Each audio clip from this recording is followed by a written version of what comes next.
নমস্কার, তোমরা সবাই কেমন আছো? আজকে আমি তোমাদের সাথে একটা মাটন বিরিয়ানি রেসিপি শেয়ার করব। আমি বাড়িতে কত কম টাইমের মধ্যে খুব সহজভাবে, যেদিন কিছু রান্না করতে ইচ্ছে করে না, এরকমভাবে সহজভাবে আমি বিরিয়ানি বানাই, কিন্তু খেতে হয় খুব সুন্দর। তোমরা এরকমভাবে একবার বাড়িতে বানিয়ে দেখতে পারো, খুব সিম্পলভাবে। তো দেখো, আমি একটা বোল নিয়ে নিয়েছি, তার মধ্যে আমি কি করছি, মাটনটা নিয়ে নিচ্ছি। মাটনটাকে আমি আগের থেকে ধুয়ে নুন হলুদ মাখিয়ে রেখেছিলাম। এইভাবে বানানো খুবই সোজা, খুব কম টাইম লাগে। তো দেখো, এর মধ্যে আমি টক দই দিয়ে দিলাম, লঙ্কার গুঁড়ো দিয়ে দিলাম, হলুদের গুঁড়ো দিয়ে দিলাম, আর এটা হচ্ছে বিরিয়ানি মশলা। বিরিয়ানি মশলা আমি এটা বাড়িতেই বানাই। ধনের গুঁড়ো, জিরের গুঁড়ো আর আদা রসুনের পেস্ট,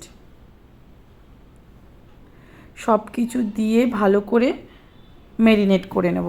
আর একটু সর্ষের তেল দিয়ে দিলাম। এইটা বানানো খুব সোজা। আমি তো যেদিন সানডেতে প্রচুর ব্যস্ত থাকি কাজে, অন্য কাজে, সেদিন এরকম মাটন বিরিয়ানি বানিয়ে দিই, কম টাইমও লাগে আর খেতেও ভালো লাগে। তো দেখো, এটাকে ভালোভাবে মিশিয়ে নিচ্ছি, খুব ভালোভাবে ম্যারিনেট করে নেব।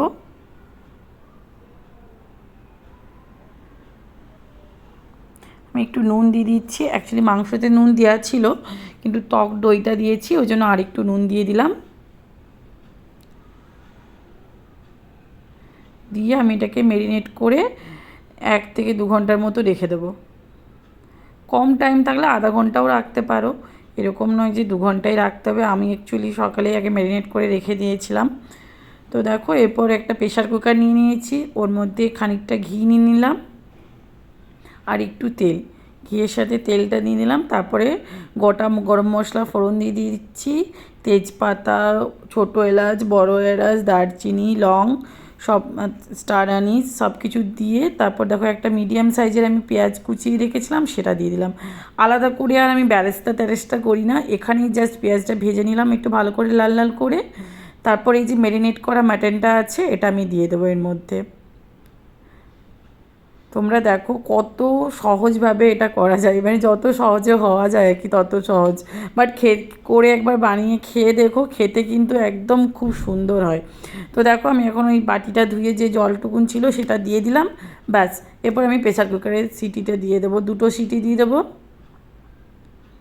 মিডিয়াম আছে, 2টো সিটি দিয়ে দেবো। দেখো, 2টো সিটি দেওয়া হয়ে গেছে, ঠান্ডা হয়ে গেছে। আমি খুলে নিয়েছি মাটনটা, দেখেছো কালারটা কী সুন্দর হয়েছে। এখন আমি একটা বড় পাত্রের মধ্যে ঢেলে নিচ্ছি এটাকে, কারণ আমি যে চালটা দেবো না, ওই প্রেশার কুকারের মধ্যে ধরবে না। তো ওই জন্য দেখো, আমি আগে চালটাকে আগের থেকে আমি জলে ভিজিয়ে রেখেছিলাম আধা ঘন্টা মতো। এখন দেখো, আমি এটার মধ্যে দিয়ে দিচ্ছি। এটা যে কেউ খুব বাড়িতে সহজে ইজিলি বানাতে পারবে। তো দেখো, এটা চালটা দেওয়ার পরে আমি এর মধ্যে পরিমাণ মতো নুন দিয়ে দেব। তবে নুনটা একটু দেখে দেবে, কারণ মাংসের ঝোলটার মধ্যেও নুন আছে। এরপর দেখো, আমি আরও খানিকটা বিরিয়ানি মশলা দিয়ে দিলাম। আর এই দেখো, গোলাপ জল আর কেওড়া জল দিয়ে দিচ্ছি 2 চামচ করে। আর দেখো, ওই মাংস যেটা করেছিলাম সেটাই ধুয়ে আবার বাকি একটু জল দিয়ে দিলাম। যেন জলটা খুব একটা বেশি দেবো না, জলটা এমন দেবো যেন সব কিছু একদম ডুবে ডুবে থাকে, ঠিক আছে? খুব একটা বেশি জল দিলে কিন্তু জলটা একদম ঠিকঠাক হবে না। তো এরকমভাবে আমি 20 মিনিট মতো রান্না করেছি। প্রথমে হাই ফ্লেমে 5 মিনিট করেছি, বাকিটা হচ্ছে তোমার বাকি 15 মিনিট হচ্ছে লো ফ্লেমে করেছি। তো দেখো, এখন আমার এটা হয়ে এসছে। আমি এটা ঢাকা দিয়ে দিয়েছিলাম, একদম ঢাকা মিডিলে আমি খুলিনি। তো দেখো, এখন ওপর থেকে একটু ঘি দিয়ে দেবো।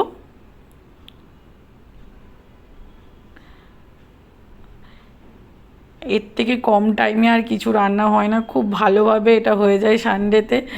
তো তোমরা এরকমভাবে বানিয়ে দেখতে পারো একবার, খেতে কিন্তু খুব সুন্দর হয়। তো দেখো কত সুন্দর ঝরঝরে হয়েছে পুরো রাইসটা, দেখো, দেখেছো? এরকমভাবে দম বিরিয়ানি করে একবার দেখো, খেতে কিন্তু খুব সুন্দর হবে। আর এটা করতেও খুব একটা কষ্ট নয়, বেশি কিছু মানে লাগেও না, বেশিক্ষণ টাইমও লাগে না। যে আমি তো যেদিন বেশি ব্যস্ত থাকি সেদিন এটা রান্না করে দিই, বিরিয়ানি।